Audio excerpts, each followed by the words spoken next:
My name is Ethan Caldwell. I have been a fire lookout for 7 years, and until yesterday, I believed I understood every sound my tower could make. I was assigned to Tower 17 in late spring, a steel-framed structure anchored into bedrock on a ridge overlooking a valley that once held a hydroelectric dam.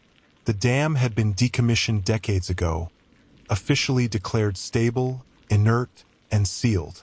Most days, it was just a slab of gray concrete visible through the trees, half swallowed by moss and shadow. Rangers referred to it as the old scar. No one visited it anymore. No one needed to. My shift started at 5:30 a.m. I logged the weather, tested the radio, checked the anemometer, and brewed coffee strong enough to bite back. Everything was normal. Wind from the northwest, light humidity, no lightning risk. The kind of day you don't remember later. At 6:12 a.m., the first vibration came through the tower. It wasn't strong. It felt like a truck passing far below the ridge, a low tremor that rattled the window glass just enough for me to notice. I paused mid-sip, waited, and listened. The valley was empty. No access roads. No construction crews. No reason for ground movement. I told myself it was thermal expansion. Metal does that when the sun climbs. By 7 a.m., the vibration returned, longer this time. It carried a faint, dull pressure, like something pushing upward from below rather than shaking across the surface. I felt it in the soles of my boots. I logged it as possible seismic activity and moved on. At 7:43 a.m., I heard water. That shouldn't have been possible. The reservoir had been drained years ago. What remained was a dry basin scattered with silt and tree growth. I leaned out of the tower window and listened harder. The sound wasn't flowing. It was rhythmic, a slow, irregular surge like a massive body shifting its weight. I radioed the ranger station, Tower 17 to base. Do you have any reports of seismic testing or controlled releases near the old dam? There was a pause, then static. Negative, Tower 17. No activity scheduled. Why? I'm hearing water movement. Another pause, longer this time. That structure is dry, Ethan. They used my name. That caught my attention. At 8:30 a.m., I took binoculars and scanned the valley. The dam looked the same as always. No visible cracks, no seepage, no dust plumes. But the trees near its base were moving, not swaying, shifting, as if the ground beneath them was adjusting in increments too small to see directly. At 9:05 a.m., the vibration became constant. It wasn't violent.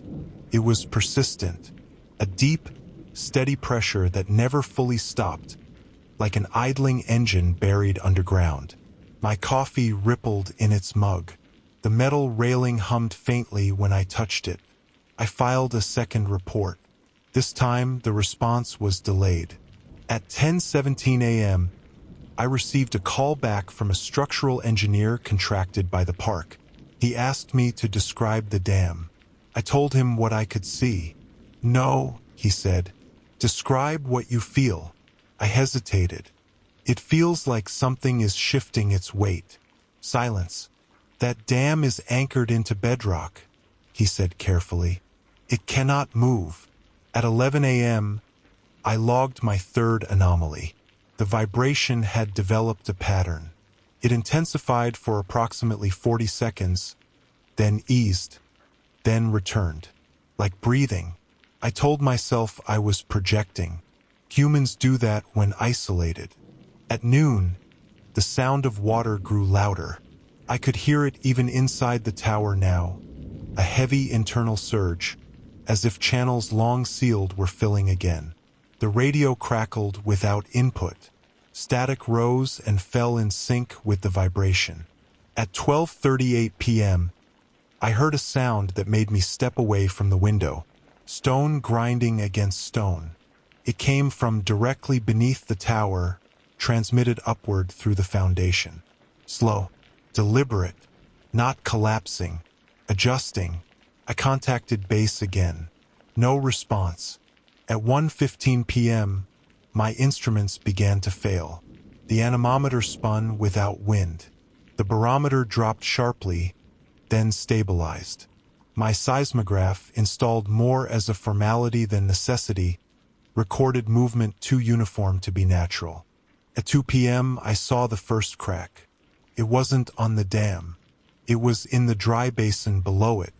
A long, dark line splitting the silt, widening by fractions of an inch, closing, then widening again. In rhythm, I documented everything.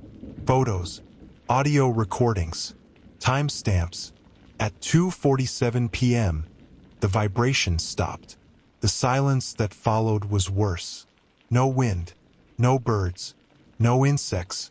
The valley felt emptied, like a held breath. At 2:52 p.m., the dam moved, not collapsed, not cracked.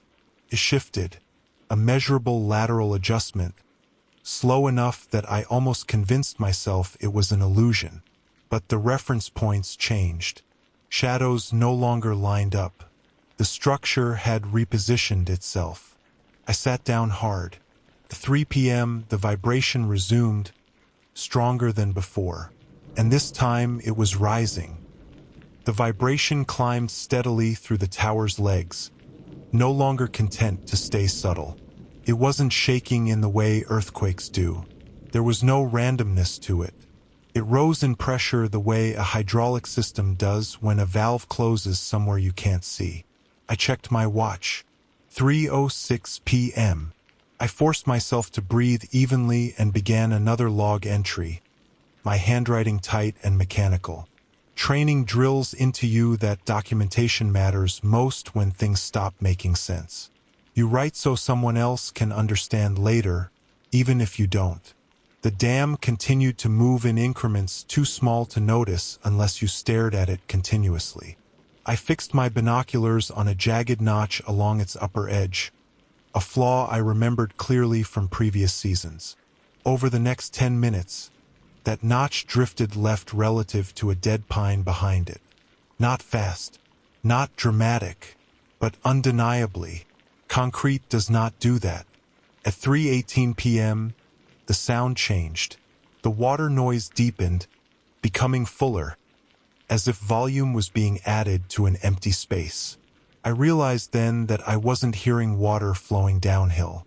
I was hearing water being displaced, forced. My radio clicked on by itself. Not static. An open channel. I leaned toward it, listening. Nothing came through for several seconds. Then I heard a low, irregular knocking sound, like something striking the inside of a metal pipe from far away. It repeated 3 times, paused, then repeated again. I keyed the mic Tower 17 to base. I'm receiving open channel interference. Do you copy? The knocking stopped. Static rushed in, then cleared. Ethan, a voice said, distorted but recognizable. We're trying to reach you. Relief washed through me so fast my knees went weak. Thank God, I said. The dam is moving. I need this escalated immediately. Structural, geological, emergency response. Ethan, the dispatcher interrupted. We need you to stay calm. That phrase again. Stay calm always means something is already wrong. There's no seismic event on record, she continued. No satellite alerts. No deformation detected. I'm watching it, I said. It's repositioning. Slowly, but it is. Silence stretched. Then, can you confirm water presence? I looked back at the basin. The crack had widened. Darkness filled it now, glossy and reflective. Yes, I said. Water is returning. That shouldn't be possible. At 3:41 p.m., the crack flooded. It didn't pour in. It rose. Smooth, controlled, as if the basin floor were being lifted beneath a standing pool. The sound of water intensified, echoing faintly off the valley walls. I could feel it resonating in my chest, a low-frequency pressure that made swallowing difficult. The dam shifted again, this time vertically. I watched a seam near its base emerge from the earth, exposing concrete that hadn't seen daylight since the structure was built. It rose less than a foot, then settled, then rose again, like testing range of motion. I backed away from the window. My instincts were screaming now, overriding logic. This wasn't a failure.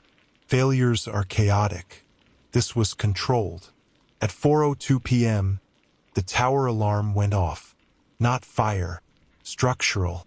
A warning meant for high winds or compromised anchoring. The system detected stress along the tower's legs, pressure changes coming from below rather than lateral force. I strapped myself into the safety harness without thinking. The radio came alive again. "Ethan," a new voice said, older, male, not the dispatcher. "This is Dr. Wallace. I need you to answer carefully. Is the dam moving uniformly, or does it appear to be adjusting in segments?" I stared at the structure, sweat cooling on my spine. "Segments," I said, "like different sections are responding at different times." He exhaled audibly. "That structure was poured in stages," he said. "Separate internal chambers, pressure gates, drainage corridors." "Drained," I said. "Supposedly," he replied. At 4:19 p.m., the sound of stone grinding grew louder, more complex. Multiple points of contact now. The vibration synced with it, pulsing through the tower in waves that made my vision blur at the edges. I tasted metal. The water level in the basin continued to rise, swallowing the old service road first, then the lower tree line. But it wasn't spreading outward. It was lifting, like the valley itself was being filled from below. I noticed movement along the dam's face. Hairline cracks were closing. I watched one disappear entirely, the seam smoothing itself until it looked like unbroken concrete. Another followed, and another. At 4:37 p.m., the dam stopped moving. Everything stopped. The water froze in place, perfectly still. The vibration ceased so abruptly it left a ringing in my ears. Even the radio went dead. I waited for collapse, for rupture, for the violent release that physics demands. It didn't come. Instead, I felt a new sensation through the tower's floor. A steady upward pressure, subtle but undeniable, like the ground was bracing itself. Then, from somewhere beneath the dam, I heard a sound I had no frame of reference for. A deep internal groan, slow and resonant, like stressed concrete amplified through miles of rock. It rose in pitch slightly, then settled, repeating in a rhythm that matched the earlier pulses. Breathing. At 4:58 p.m., my phone vibrated despite having no signal. A system alert. Local emergency frequency override. Evacuation protocols pending. It read. Remain in place until further instruction. Remain in place. I laughed once, short and sharp, then clamped my mouth shut. The sun dipped lower, shadows stretching across the valley, distorting the shape of the dam until it looked less like a structure and more like a lid. At 5:12 p.m., the vibration returned, stronger than before, and this time it was synchronized with something else. Movement beneath my feet, traveling upward, as if whatever had been pressing against the dam was finally standing. The tower swayed, not enough to trigger collapse alarms, but enough that the horizon tilted and corrected itself in slow, nauseating arcs. I tightened the harness straps across my chest until they bit into my shoulders. The metal legs beneath me groaned in protest, a sound I had only ever heard during hurricane-force winds. There was no wind now. The air was dead, heavy, as if the valley had been sealed. I checked the time again. 5:18 p.m. The vibration had changed character. It no longer felt like pressure alone. There was direction to it, a vertical emphasis that traveled up through the rock, into the dam, into the ridge, and finally into the tower itself. I could feel it in my teeth. Every pulse landed with a faint delay, like a signal passing through layers of material, each one reluctantly carrying it upward. I forced myself back to the window. The water level had risen another several feet, but the surface remained unnaturally smooth. No ripples, no wind disturbance. It reflected the darkening sky like black glass. Along the dam's face, I noticed something else now that the light was changing. Wetness, not leaks, not streams. A uniform sheen spreading across the concrete, darkening it evenly from bottom to top, as if the structure were being soaked from the inside out. At 5:26 p.m., the radio came back online. There was no static this time, just a clean open channel. "Tower 17, Dr. Wallace said. Are you still with us?" "I'm here," I replied, surprised by how steady my voice sounded. "The dam is responding, actively. I need you to describe the movement precisely," he said, "even if it sounds wrong." I swallowed. "It's not deforming under stress. It's correcting itself. Cracks are closing. Alignment is improving." A long pause followed. "That structure is over 70 years old," he said. "Concrete degrades. It does not improve." "It is," I said. At 5:39 p.m., the dam emitted a sound that cut through everything else. A sharp, internal crack, followed by a sustained, low-frequency resonance that rolled across the valley like thunder trapped underground. The water surface shuddered once, then resumed its perfect stillness. I braced myself, expecting catastrophic failure. Instead, the dam rose again, this time by several feet. I watched as its base emerged further from the earth, revealing intake tunnels that had not been visible before. They were dark, round openings now completely submerged. The waterline climbed with it, maintaining contact, as if the dam and the reservoir were locked together in motion. The tower alarm screamed. Structural integrity warnings stacked one after another on the console. Stress readings spiked along the lower anchors. I felt the tower's legs flex, compensating for forces they were never designed to handle. "Ethan," Wallace said urgently, his voice breaking its earlier restraint, "we are issuing a mandatory evacuation order for your sector." I laughed again, bitter this time. "There's nowhere to evacuate to.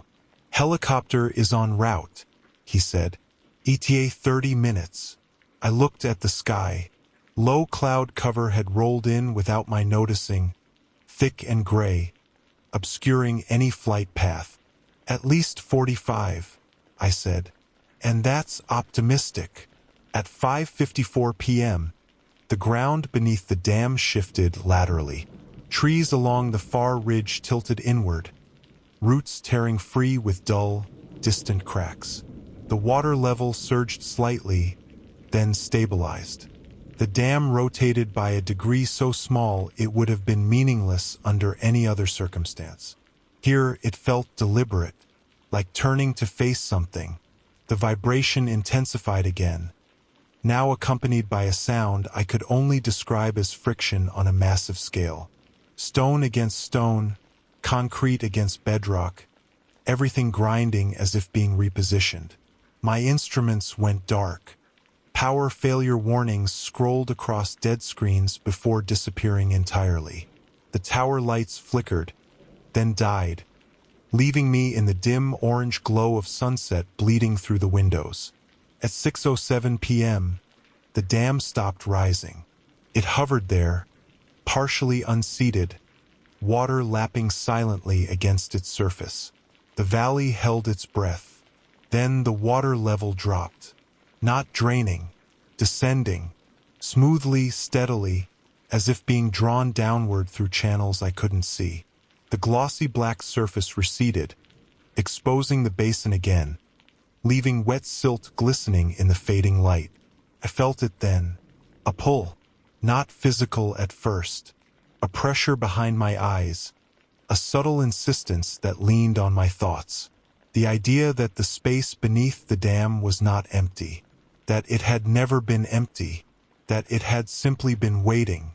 I grabbed the radio, forcing my focus outward. "Base," I said. "The water is withdrawing. Something beneath the dam is engaging." Static answered me. Then a voice, not Wallace's, not the dispatcher's. "Ethan," it said. It was calm. Familiar. Too familiar. I froze. "I need you to stay where you are," the voice continued. "You're safe up there." My stomach dropped. "That's my voice," I whispered. The radio crackled softly, almost reassuringly. "Remain in place," it repeated. "Observation is critical." At 6:21 p.m., the ground beneath the dam opened. Not violently, not with collapse or explosion. A vertical separation formed along the center line, widening just enough to reveal darkness beyond any natural shadow. The edges were smooth, precise, like a seam being unzipped. The dam did not break, parted. From within the opening came a sound I felt more than heard. A deep, resonant pressure wave that rolled outward, passing through the valley, through the ridge, and into the tower, setting every bolt and beam humming in sympathetic vibration. The pull intensified. My thoughts began to drift toward the opening, drawn by a certainty I couldn't articulate. That this was what the dam had been built for. Not containment, alignment. I bit down hard on my tongue, grounding myself in pain. At 6:34 p.m., something moved inside the gap. Not emerging, adjusting. The dam responded immediately, sections shifting minutely to accommodate whatever force pressed against it from below. The structure wasn't resisting. It was cooperating. And as the last light of day slipped behind the clouds, plunging the valley into shadow, I understood something with chilling clarity. The dam wasn't failing. It was waking up. The first stars should have appeared by then.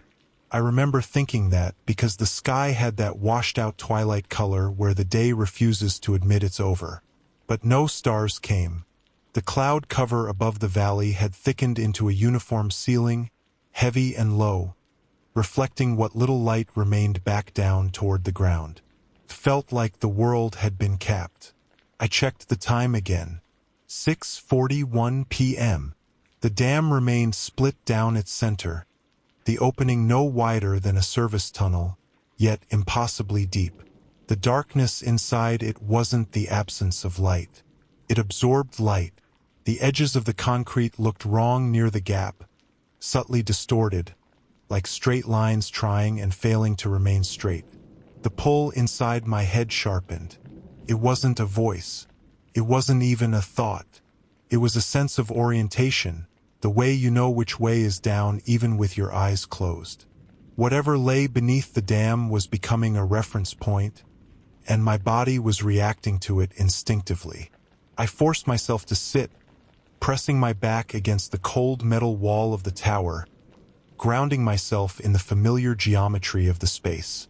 Square walls, right angles, human construction. The harness straps dug into my shoulders, reminding me I was still anchored to something that followed rules. The radio crackled again. "Ethan," my voice said. I didn't answer. "You're experiencing sensory distortion," it continued calmly. "This is a known response to infrasonic exposure. The structure beneath you is resonating. Your perception is compromised." I clenched my fists. "Stop," I said out loud, though I didn't know who I was addressing. "There is no need for alarm," the voice replied. "The dam is stabilizing." Stabilizing. The word echoed unpleasantly. At 6:53 p.m., the opening widened. Not by much. Inches, maybe a foot. Enough that I could see more of what lay inside. Or rather, enough that I could see that there was no visible end to it. The darkness didn't taper or fade. It dropped away, vertical and absolute, like a shaft drilled through the world. A low vibration rolled out of it, softer now, almost gentle. The tower responded immediately, swaying in time with it, not resisting, but matching frequency. I realized with a surge of cold dread that the tower wasn't just being affected. It was tuning itself. My phone buzzed again. Another emergency alert, this one incomplete. Text truncated as if the signal had failed mid-transmission. Do not approach the structure, repeat. Do not. The rest was gone. At 7:05 p.m., the water returned. It didn't flood the basin this time. It rose only to the base of the dam, pooling there, swirling slowly, deliberately. The surface wasn't smooth anymore. It rotated, forming a wide, slow vortex centered directly beneath the opening. I followed it with my eyes until my vision blurred and I had to look away. The pull strengthened again, accompanied by a dull pressure behind my sternum, like a hand pressing gently but insistently. I had the overwhelming sense that something was aligning not just physically, but conceptually. Systems finding their correct positions after a long misplacement. I thought of the dam's construction records, the way Wallace had described internal chambers, corridors, gates. I thought of the decades it had spent dormant, declared safe, inert, obsolete. Not obsolete, I realized. Idle. At 7:18 p.m., the dam moved again. This time, it didn't rise or shift laterally. It bent, not cracking, not deforming under stress, bending subtly like a joint testing its range. The concrete segments adjusted in coordinated increments, each responding a fraction of a second after the last. A sequence. The sound that accompanied it was quieter than before, but far worse. A low, resonant hum that bypassed my ears and vibrated directly in my bones. My teeth chattered uncontrollably. The harness straps trembled against my chest. I tasted blood again. The radio flared to life. "Ethan," Wallace's voice said, strained, distorted. "If you can hear me, you need to evacuate immediately. The helicopter cannot reach you. Airspace instability. We are losing telemetry across the entire sector." I laughed weakly. "You're just telling me that now?" "We didn't know," he said. "The dam was never supposed to." He cut himself off. "Listen to me. That structure is not failing because of age or pressure. It is responding to something beneath it, something geological we did not account for." "Geological?" I echoed. A pause. "No," he admitted quietly. "Not entirely." At 7:31 p.m., the valley lights went out. Not that there were many to begin with, but the distant glow from ranger stations and access roads vanished, leaving the basin in near total darkness. Only the dam remained visible, its surface faintly illuminated by a diffuse, internal glow I couldn't explain. It wasn't light. It was contrast. The dam was becoming easier to see not because it was brighter, but because everything around it was dimming.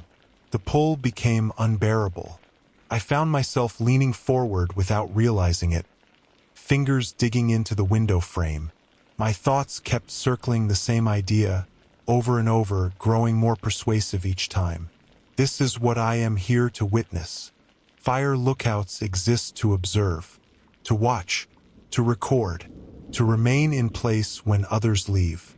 At 7:44 p.m., the opening beneath the dam expanded enough for something to pass through. I don't know how I knew that. Nothing emerged. Nothing reached out.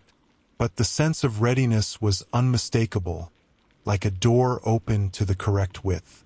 The dam settled into its new configuration with a final, decisive shift. The grinding stopped. The vibration softened into a steady, background pulse. The tower stabilized. For the first time since morning, the alarms fell silent. I realized then that the structure beneath me wasn't finished. It was waiting, and as full night finally fell, sealing the valley in darkness, I understood with a clarity that made my hands shake. Whatever was beneath the dam had not woken up on its own. It had been called. The first stars should have appeared by then. I remember thinking that because the sky had that washed-out twilight color where the day refuses to admit it's over. But no stars came. The cloud cover above the valley had thickened into a uniform ceiling, heavy and low, reflecting what little light remained back down toward the ground. It felt like the world had been capped. I checked the time again. 6:41 p.m. The dam remained split down its center, the opening no wider than a service tunnel, yet impossibly deep. The darkness inside it wasn't the absence of light. It absorbed light. The edges of the concrete looked wrong near the gap, subtly distorted, like straight lines trying and failing to remain straight. The pull inside my head sharpened. It wasn't a voice. It wasn't even a thought. It was a sense of orientation, the way you know which way is down even with your eyes closed. Whatever lay beneath the dam was becoming a reference point, and my body was reacting to it instinctively. I forced myself to sit, pressing my back against the cold metal wall of the tower, grounding myself in the familiar geometry of the space. Square walls, right angles, human construction. The harness straps dug into my shoulders, reminding me I was still anchored to something that followed rules. The radio crackled again. "Ethan," my voice said. I didn't answer. "You're experiencing sensory distortion," it continued calmly. "This is a known response to infrasonic exposure. The structure beneath you is resonating. Your perception is compromised." I clenched my fists. "Stop," I said out loud, though I didn't know who I was addressing. "There is no need for alarm," the voice replied. "The dam is stabilizing." Stabilizing. The word echoed unpleasantly. At 6:53 p.m., the opening widened. Not by much. Inches, maybe a foot. Enough that I could see more of what lay inside. Or rather, enough that I could see that there was no visible end to it. The darkness didn't taper or fade. It dropped away, vertical and absolute, like a shaft drilled through the world. A low vibration rolled out of it, softer now, almost gentle. The tower responded immediately, swaying in time with it, not resisting but matching frequency. I realized with a surge of cold dread that the tower wasn't just being affected. It was tuning itself. My phone buzzed again. Another emergency alert, this one incomplete. Text truncated as if the signal had failed mid-transmission. "Do not approach the structure. Repeat. Do not." The rest was gone. At 7:05 p.m., the water returned. It didn't flood the basin this time. It rose only to the base of the dam, pooling there, swirling slowly, deliberately. The surface wasn't smooth anymore. It rotated, forming a wide, slow vortex centered directly beneath the opening. I followed it with my eyes until my vision blurred and I had to look away.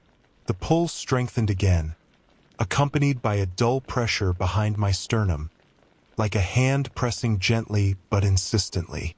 I had the overwhelming sense that something was aligning not just physically, but conceptually. Systems finding their correct positions after a long misplacement. I thought of the dam's construction records, the way Wallace had described internal chambers, corridors, gates. I thought of the decades it had spent dormant, declared safe, inert, obsolete. Not obsolete, I realized. Idle. At 7:18 p.m., the dam moved again. This time it didn't rise or shift laterally. It bent, not cracking, not deforming under stress, bending subtly like a joint testing its range. The concrete segments adjusted in coordinated increments, each responding a fraction of a second after the last. A sequence. The sound that accompanied it was quieter than before, but far worse. A low, resonant hum that bypassed my ears and vibrated directly in my bones. My teeth chattered uncontrollably. The harness straps trembled against my chest. I tasted blood again. The radio flared to life. "Ethan," Wallace's voice said, strained, distorted. "If you can hear me, you need to evacuate immediately. The helicopter cannot reach you. Airspace instability. We are losing telemetry across the entire sector." I laughed weakly. "You're just telling me that now?" "We didn't know," he said. "The dam was never supposed to." He cut himself off. "Listen to me. That structure is not failing because of age or pressure. It is responding to something beneath it, something geological we did not account for." "Geological?" I echoed. A pause. "No," he admitted quietly. "Not entirely." At 7:31 p.m., the valley lights went out. Not that there were many to begin with, but the distant glow from ranger stations and access roads vanished, leaving the basin in near-total darkness. Only the dam remained visible, its surface faintly illuminated by a diffuse, internal glow I couldn't explain. It wasn't light. It was contrast. The dam was becoming easier to see not because it was brighter, but because everything around it was dimming. The pull became unbearable. I found myself leaning forward without realizing it, fingers digging into the window frame. My thoughts kept circling the same idea, over and over, growing more persuasive each time. This is what I am here to witness. Fire lookouts exist to observe, to watch, to record, to remain in place when others leave. At 7:44 p.m., the opening beneath the dam expanded enough for something to pass through. I don't know how I knew that. Nothing emerged. Nothing reached out. But the sense of readiness was unmistakable, like a door opened to the correct width. The dam settled into its new configuration with a final, decisive shift. The grinding stopped. The vibration softened into a steady, background pulse. The tower stabilized. For the first time since morning, the alarms fell silent. I realized then that the structure beneath me wasn't finished.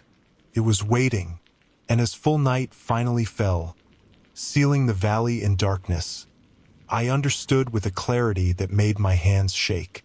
Whatever was beneath the dam had not woken up on its own. It had been called. The realization settled into me slowly, heavier than panic. Called implies intent. It implies sequence. It implies that the dam was not the origin of what was happening, only the mechanism. I checked the time again. 7:51 p.m. Night had fully claimed the valley now, but the darkness wasn't uniform. It gathered thickest around the opening beneath the dam, pooling there like ink. The faint internal contrast along the dam's surface persisted, outlining its shape with unnatural clarity. Every edge looked deliberate, maintained. The pull eased slightly, not because it weakened, but because I had stopped resisting it. That frightened me more than the earlier strain. My body had begun to accommodate the sensation, adjusting posture and breathing as if this pressure had always been part of the environment. I forced myself to stand, using the motion to reassert control. My legs trembled, but they held. I crossed the tower, touching each wall in turn, grounding myself in the geometry again. Square, stable, human. The radio crackled faintly, then went silent.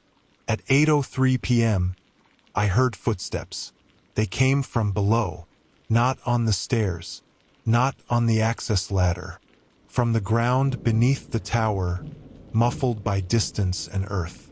Heavy, measured impacts that traveled upward through the steel legs, each one spaced evenly apart. I froze. The sound wasn't random. It had cadence, purpose. I leaned toward the window, peering down into the darkness beneath the tower. I couldn't see anything moving. The basin was mostly empty now, the water drawn back toward the dam and disappearing into the opening beneath it. The ground between the tower and the structure was exposed, slick with wet silt that reflected the faint ambient glow. The footsteps continued. They stopped directly beneath me. The pull intensified sharply, spiking behind my eyes. My vision tunneled, the edges dimming as if my attention were being narrowed to a single point far below. I staggered back, gripping the console. "No," I said aloud. The word sounded thin. At 8:11 p.m., the dam emitted another sound. Not grinding this time, not pressure. A resonance, deep and layered, like multiple tones overlapping in slow harmony. It wasn't loud, but it filled the valley completely, leaving no space for other noise. The footsteps resumed. This time they moved away from the tower, toward the dam. I watched, breath held, as subtle depressions formed in the silt, appearing one after another, evenly spaced, leading toward the opening beneath the structure. Whatever was making them did not disturb the surface beyond those impressions. No sliding, no hesitation. It walked as if it knew exactly where it was going. My phone vibrated again, startling me so badly I nearly dropped it. A call. No caller ID. No signal bars. I answered it without thinking. "Ethan," Wallace said, his voice barely audible under heavy interference. "We're losing you. I don't know how much longer this channel will hold." "There's something moving," I said. "On the ground, beneath the tower. It's heading for the dam." A sharp intake of breath came through the speaker. "That's not possible," he said automatically. "Neither is any of this," I replied. He was silent for a moment. When he spoke again, his voice had changed. "The dam was built over a fault-adjacent void," he said slowly. "An anomaly discovered during excavation. The records were sealed, classified under infrastructure security. The structure wasn't just a barrier. It was a regulator." "A regulator for what?" I asked. Another pause. "Pressure," he said. "Movement. Something that did not conform to standard geological models." At 8:24 p.m., the impressions in the silt reached the base of the dam. The opening widened again, responding immediately, smoothly, as if anticipating arrival. The darkness inside shifted, no longer static. It folded inward, creating depth cues that made my stomach lurch. The footsteps stopped. For several long seconds, nothing happened. Then the pull vanished. The sudden absence of it left me gasping, my balance gone. I slumped against the wall, chest heaving, sweat cold on my skin. The relief was so intense it bordered on euphoria. Something had changed. At 8:31 p.m., the dam began to close. Not sealing shut, but narrowing, the concrete segments adjusting back toward their original alignment. The resonance softened, lowering in pitch until it became a steady background hum, barely perceptible unless I focused on it. The impressions in the silt faded, smoothing themselves out as water seeped back in thin sheets, erasing the path that had led to the opening. The valley exhaled. I realized then that I was shaking uncontrollably. The adrenaline had nowhere to go now that the immediate threat seemed to have passed. I sat on the floor, back against the wall, and let it run its course. The radio came back to life. "Ethan," Wallace said. His voice was clearer now. "Telemetry is stabilizing. The dam is returning to baseline." "Did it enter?" I asked quietly. A long silence answered me. "Yes," he said at last. At 8:47 p.m., the dam sealed completely. The opening vanished, leaving behind a faint seam that might have been mistaken for a trick of shadow. The water level normalized, settling into the basin as it had been decades ago. The internal glow faded. The valley returned to darkness. The vibration diminished to nothing. By all measurable standards, everything was normal again. I should have felt relieved. Instead, a single thought kept circling my mind, slow and persistent. If the dam was a regulator, then what I had witnessed was not a breach. It was a cycle, and as I stared down at the now quiet structure, a final, chilling realization took hold. Whatever had been called had not escaped. It had gone home. Normal did not return all at once. It never does. It crept back in pieces, the way circulation returns to a limb after it's been numbed too long. The night sounds were the first. Insects testing the air again. A single bird calling somewhere far down the ridge, tentative, like it wasn't sure the rules still applied. The forest began to breathe on its own instead of holding still for something else. I checked the time. 8:54 p.m. Less than 4 hours had passed since the dam first moved, and yet it felt like an entire season had been compressed into the space between morning and night. The tower was steady now. No vibration, no hum. The metal beneath my boots felt inert again, cold and lifeless in the familiar way. My instruments flickered back on one by one, rebooting as if nothing had interrupted them. The seismograph showed a clean, flat line. The barometer stabilized.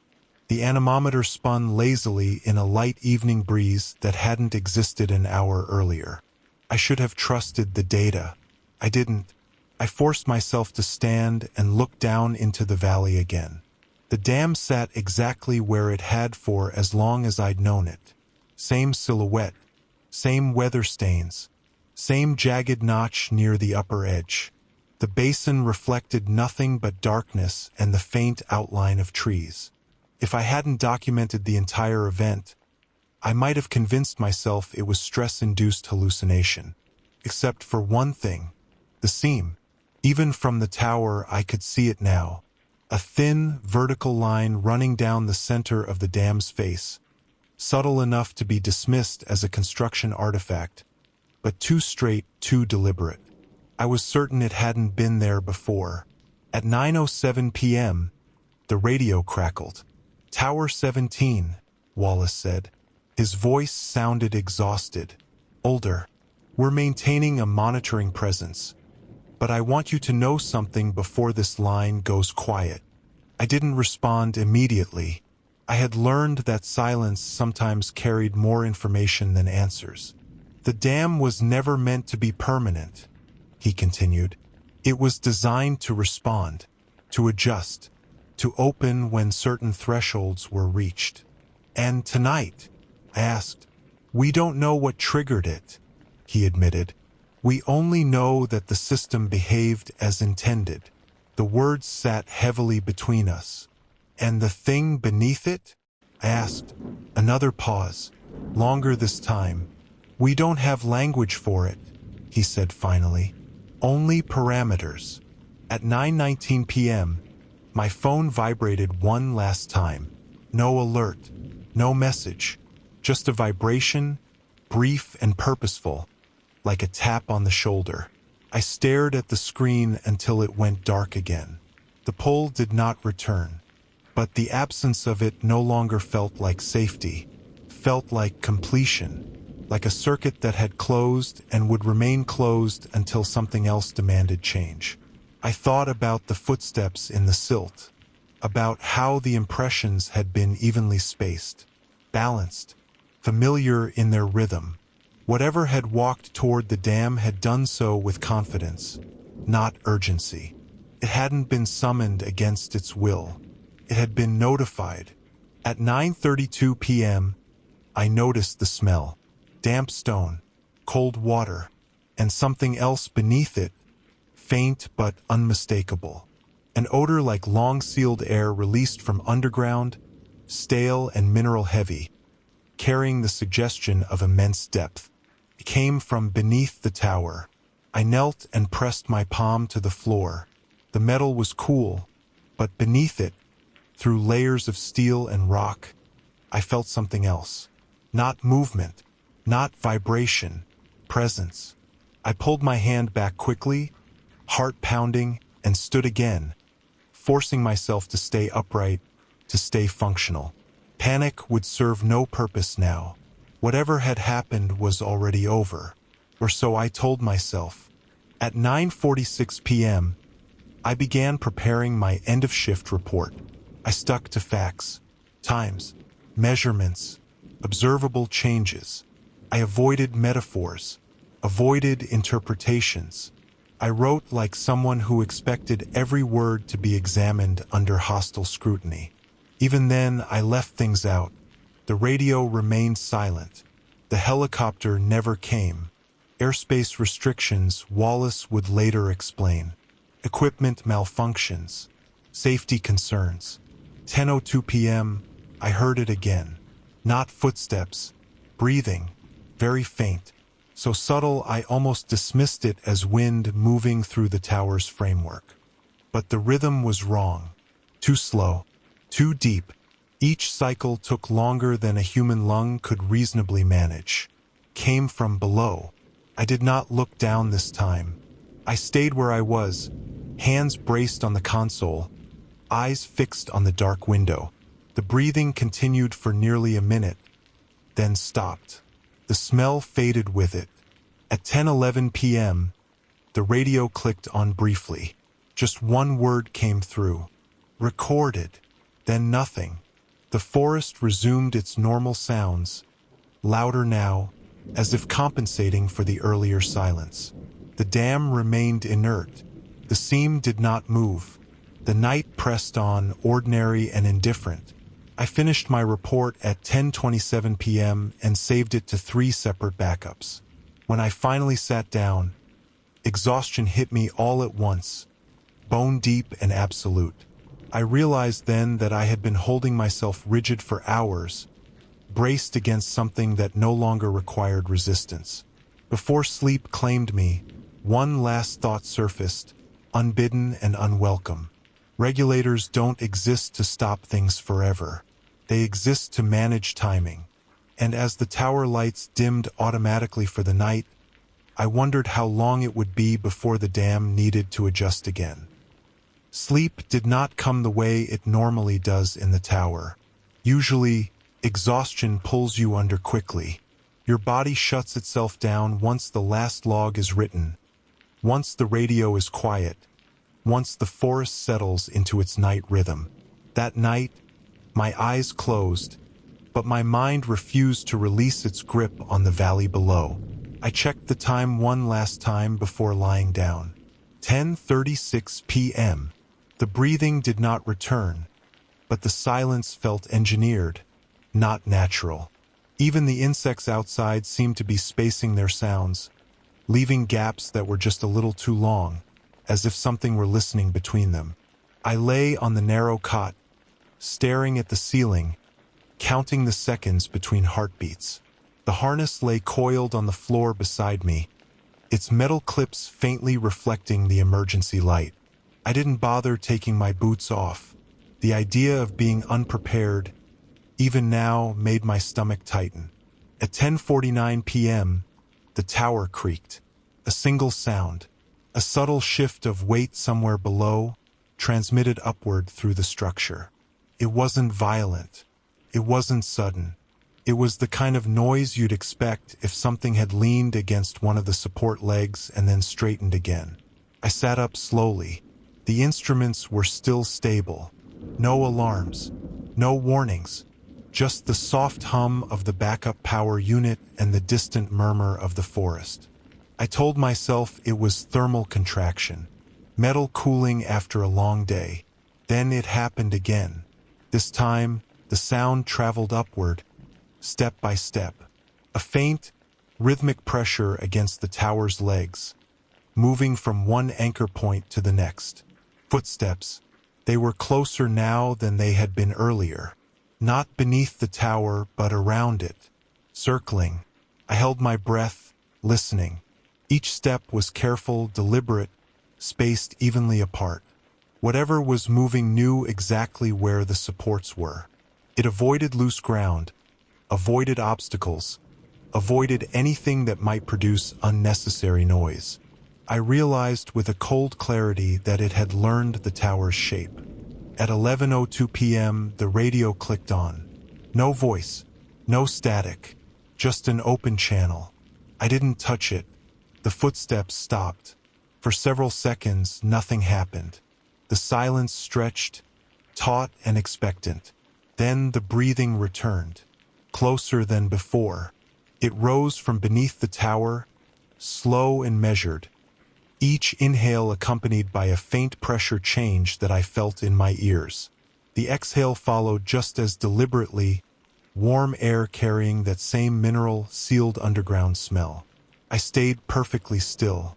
My instincts screamed at me to look, to confirm what was happening. But another part of my mind, calmer and far more terrified, warned me not to give it acknowledgement. Observation goes both ways. At 11:14 p.m., something touched the tower. Not a strike, not a grab, a resting contact, gentle enough that the metal barely responded. The breathing synchronized with it as if whatever stood outside was leaning in close, testing the structure the way you might test a door to see if it's locked. The tower did not alarm. I realized then that whatever parameters governed its behavior did not recognize this presence as a threat. It had already been accounted for. My phone vibrated once on the console. I did not pick it up. The vibration repeated, slightly longer this time. Against my better judgment, I glanced at the screen. No incoming call, no notification, just a single line of text that hadn't been there before. Alignment confirmed. My blood ran cold. At 11:26 p.m., the pressure against the tower eased. The breathing slowed, then receded, moving away in the same measured cadence it had approached with. The footsteps followed, retreating into the forest, each one fading carefully into the night. I remained frozen long after the sounds stopped. When I finally dared to move, my muscles ached as if I'd been holding a heavy weight for hours. I stood, crossed the tower on shaking legs, and peered out into the darkness. I couldn't see anything unusual. The forest looked the same as it always had at night. Trees standing still, shadows layered over shadows. The dam sat quietly in the distance, its surface dark and unremarkable, except for the seam. It was faintly visible even now, catching just enough ambient light to outline itself against the concrete. Perfectly straight, perfectly centered. At 11:41 p.m., the radio came to life one last time. "Ethan," Wallace said softly, "we just received delayed telemetry from your sector." I swallowed. "What does it say?" Another pause. "It indicates a successful interaction," he said. "The system logged compliance across all monitored thresholds." "Compliance," I repeated. "Yes," he said. "Which means—" "I know what it means," I interrupted. The line went dead. I sat back down on the cot, exhaustion pressing in again, heavier than before. My thoughts drifted to the construction crews who had built the dam decades earlier, to the engineers who had sealed records and classified anomalies, to the decision, somewhere along the way, to place a single fire lookout tower directly above a regulator designed to respond to something ancient and poorly understood. Observation point, failsafe, witness. As midnight approached, the forest finally resumed its normal rhythm. The silence lost its edge. The night air cooled naturally. Nothing else came near the tower. I did not sleep, because deep down, beneath the fatigue and fear, I understood something that made rest impossible. Whatever had returned to the dam did not need to stay.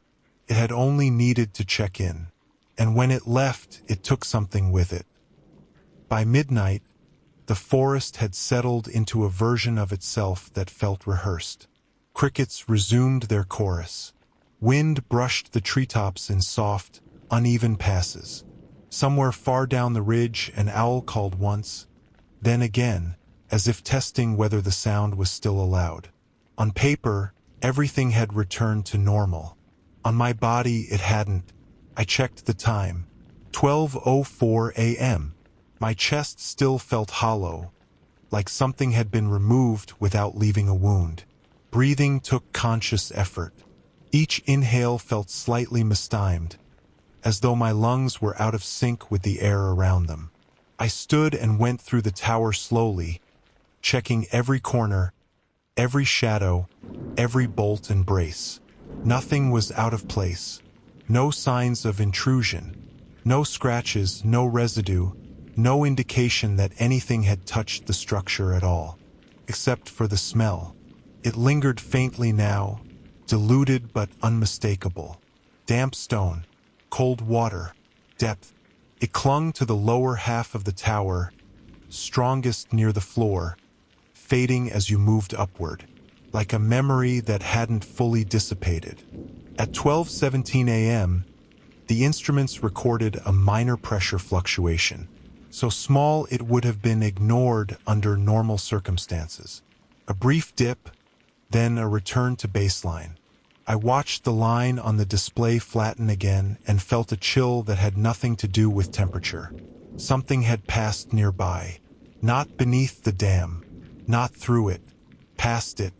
I moved to the window again, binoculars in hand, scanning the valley with slow, methodical sweeps. The dam remained inert. The seam did not widen or glow or shift. The basin was calm, reflecting only darkness and the vague outline of trees. But the forest beyond it looked different. Not visually, structurally. Distances felt wrong.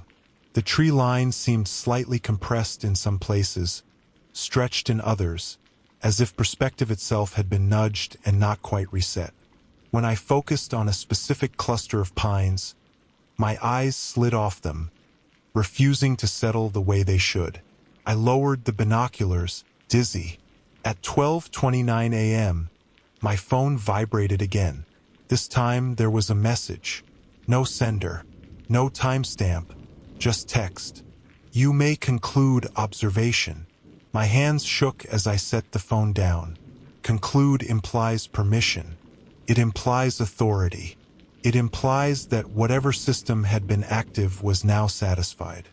I sat heavily in the chair and stared at the message until the screen dimmed.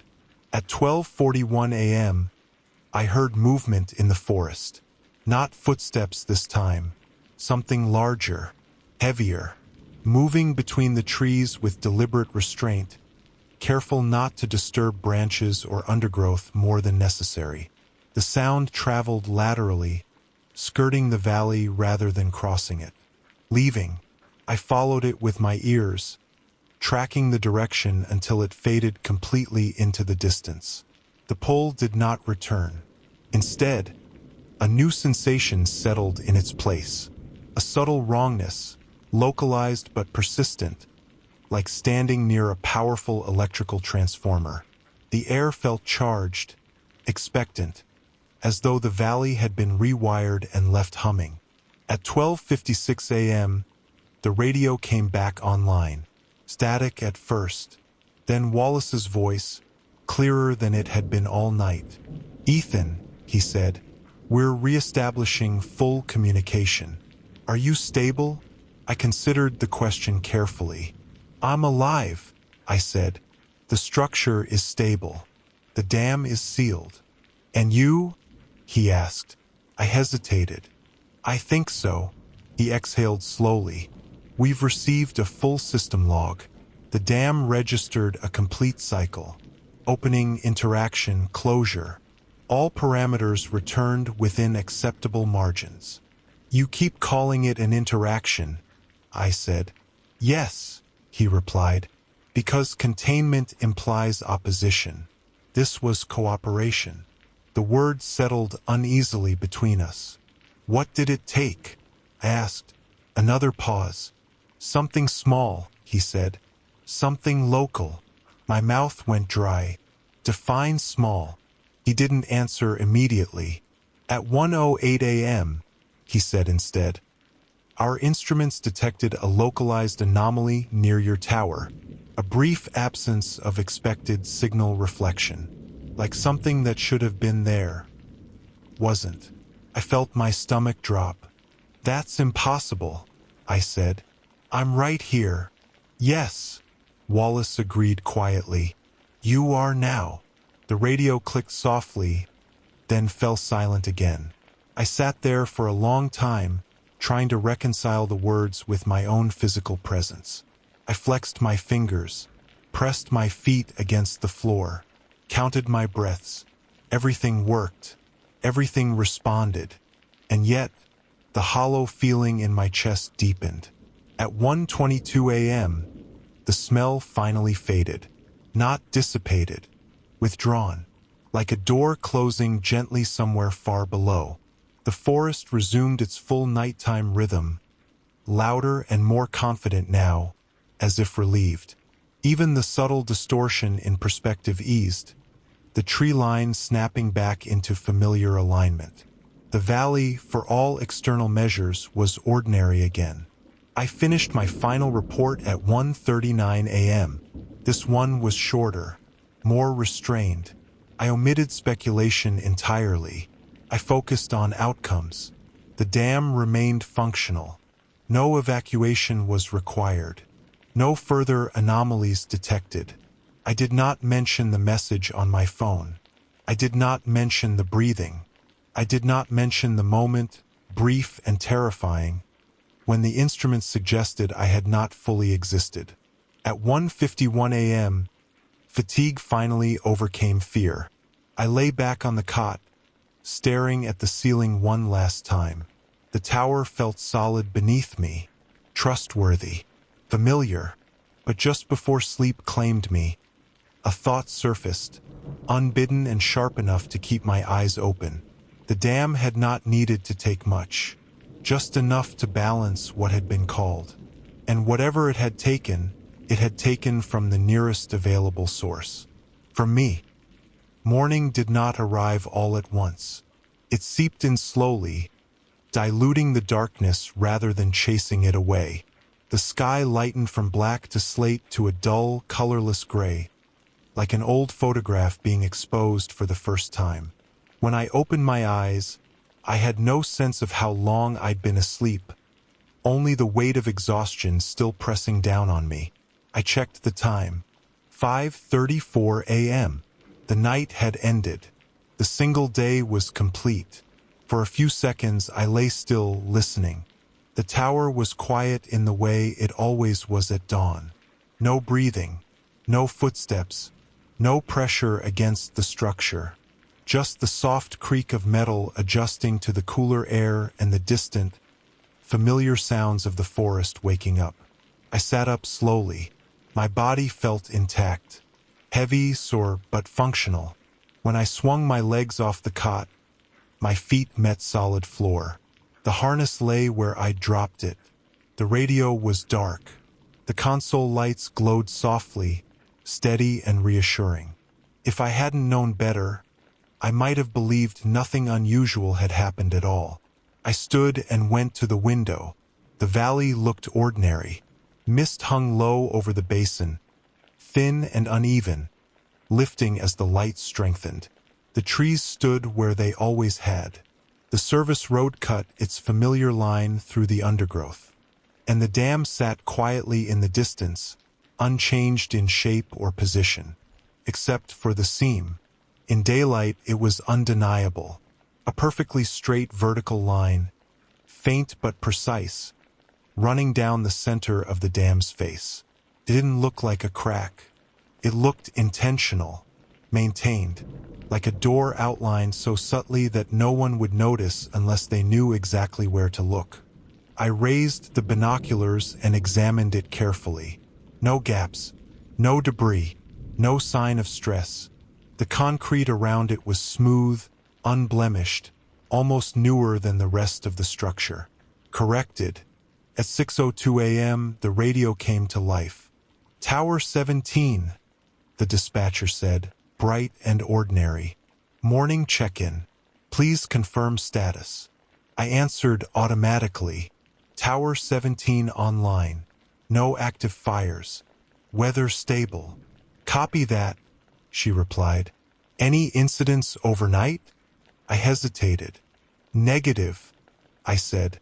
There was a pause, brief and unremarkable. Roger, she said.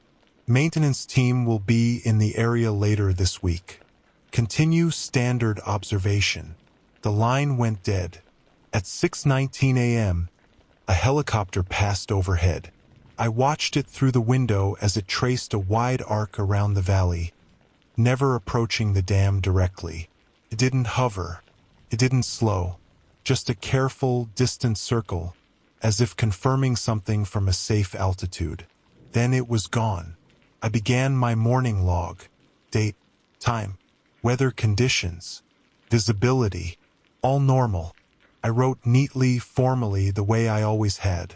When I reached the section for overnight notes, my pen hovered for a long moment over the page.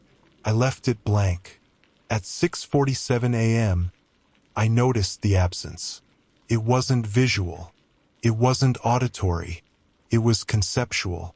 A quiet awareness that something I had carried for as long as I could remember was no longer there. A pressure behind my eyes that I hadn't realized was constant until it was gone. A subtle orientation toward the valley that had guided my attention without my consent. Whatever had been taken from me during the night, it hadn't been physical. It hadn't left pain or injury behind. It had removed a point of reference. I tested myself carefully throughout the morning. Memory intact. Motor function normal. Emotional responses appropriate. Fear, yes, but not panic. Curiosity. Unease. Nothing that would raise concern during a psychological evaluation. And yet, when I looked at the dam, I felt incomplete. At 7:12 a.m., I received an email marked confidential.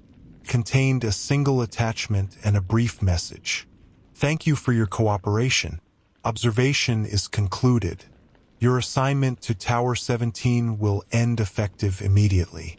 Further instructions to follow. No signature. I stared at the screen for a long time. At 7:38 a.m., I packed my gear. I moved slowly, deliberately, as if giving the tower a chance to object. Didn't. The structure remained inert, unresponsive, exactly as it should have been all along. Before I left, I walked to the far side of the platform and looked down at the base of the tower. The ground beneath it was undisturbed.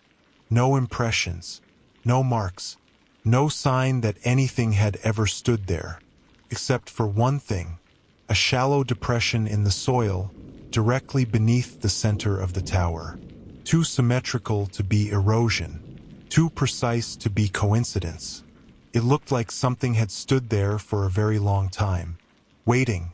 At 8:04 a.m., I locked the tower and began the descent. The forest accepted me without incident. No wrongness, no pull, no sense of being watched.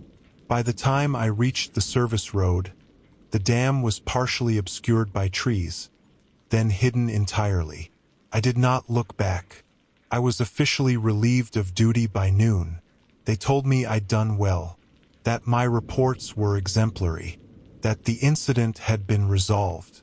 They offered counseling, reassignment, early retirement if I wanted it. I declined all of it, because there are some things you don't talk about once you've been allowed to walk away.